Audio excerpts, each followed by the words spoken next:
Yep, that's me. You're probably wondering how I got into this situation. How did I get out from my comfort zone behind my trusty GM screen to a stage in front of rather more friends and work colleagues than I was expecting? What have I learned, and how am I already applying my newfound improv skills in my games? And how can you do the same? My name's Rich, and this is Renegade Rolls. Until very recently, the thought of getting on stage in front of strangers and not having a clue what I was going to say was literally the kind of thing I'd have nightmares about.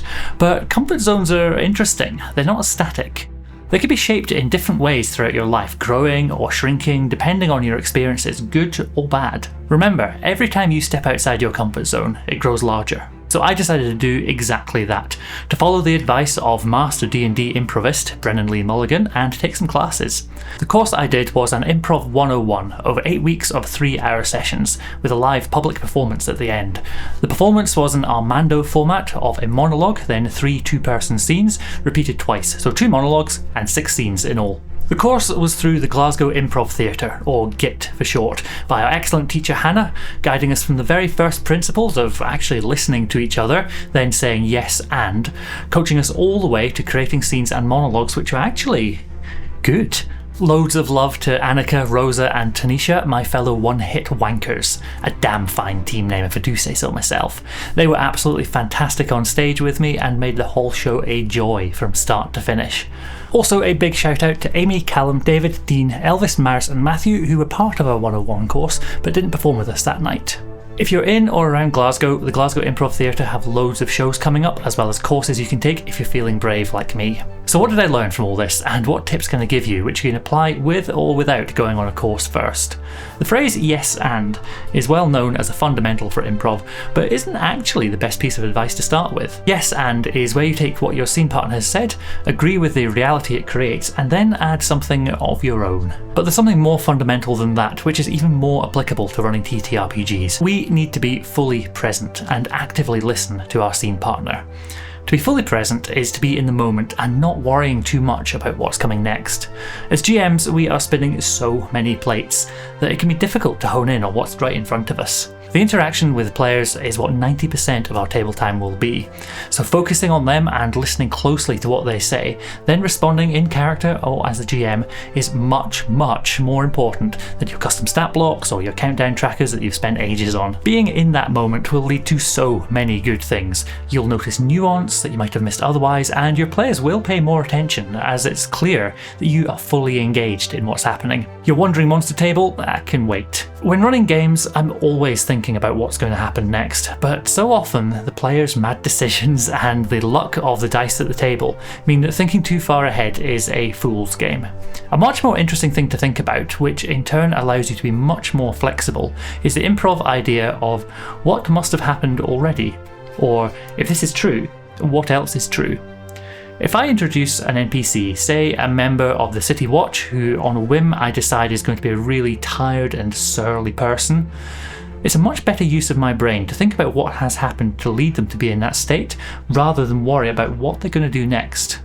The next action is going to be in reaction to whatever my scene partner, or my player, says. But if I get their motivations in place, they're tired because they're on a stakeout all night and they want to go home to see their husband and daughter, then I have the basis for how they're going to react to whatever the players might say. The fact that they're tired and grumpy means other things are true. They've probably got some coffee, or hot brown morning potion for all you Dragon Prince fans, or they're maybe not as attentive as usual if they don't have their coffee. These additional facts open up a whole world of options, and even though it's improvised, this technique can make characters who feel so much more grounded and real. Sadly, there aren't a top 3 weird things to improve your improv. Number 3 will shock you. There are, however, some quickfire tips I can share, though I don't think any of them will shock you, but all of them are useful. One of my favourites is to play big characters. In one of our rehearsal sessions, I found myself playing the smiling proprietor of the Fart Emporium, and it was great. Depending on the feel of your game, if you bring in someone bombastic or someone super timid, these over-the-top characters can quickly become player favourites. Next tip is to make your scene partner, or players in our case, feel cool. Use your NPCs or the entire world to react to what they've done.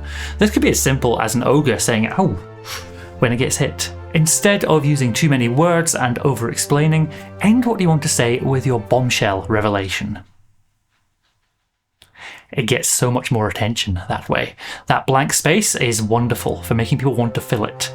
Annoyingly, the best big bit of advice, once you know the fundamentals, is to practice. I'd definitely join Brennan Lee Mulligan in recommending you find classes if you have them in person nearby, as they're the best way of practicing, learning, and getting quick feedback from an expert. It's only been a few weeks, but I feel like there's been a fundamental change in the way I've approached running games recently, and I attribute it entirely to doing improv.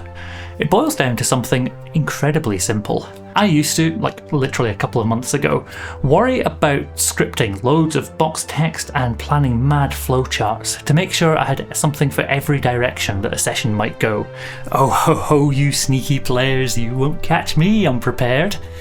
I'd say to myself at 3 AM, feeling very smart, while figuring out what was on the ceiling of each room of the dungeon. I now have much more faith in my future self. Thanks for taking a leap so far outside my comfort zone. I found my comfort zone has expanded so much. I know that future Rich will be clever and creative, and future Rich will think wonderfully weird lateral thoughts under pressure. So that simple truth is something I can share in just 3 words. I've got this.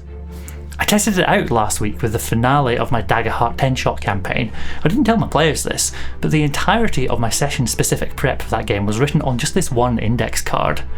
I had my Pantheon prepped from the start of the campaign, but came up with the personalities of the gods and the demons they encountered in the epic final battle, and the genuinely emotionally heartfelt narrative sections completely on the fly, and it went wonderfully. The Daggerheart system and campaign review is up here, and this one is a playlist of all the other ways I've been trying to up my game, which led to me getting up on stage and being very silly with some wonderful new friends, and changed my games forever. Cheers!